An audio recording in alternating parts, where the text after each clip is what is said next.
There are hundreds of thousands of Victorians who are desperately unhappy with what has been happening in this state in the last 6 months.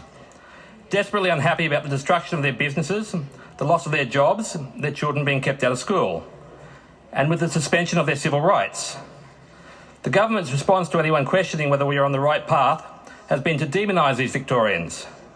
You've called them conspiracy theorists, sovereign citizens, QAnon.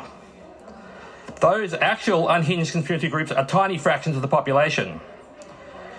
You had better hope and pray that you have not pushed 10 or 20% of the Victorians to the lunatic political fringes. The reverberations from this lockdown will run through our social fabric for decades to come. The damage that has been done may never be properly repaired.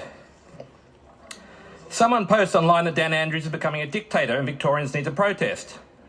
The government's response is to smash down his door with police and drag him out of his house under arrest. A man puts his bins out at night and police tell him he has no rights and they can shove guns in his face if they want. Firearm owners are threatened with confiscations if they break the government's diktats. The regime argues that those who choose to protest pose a risk to others.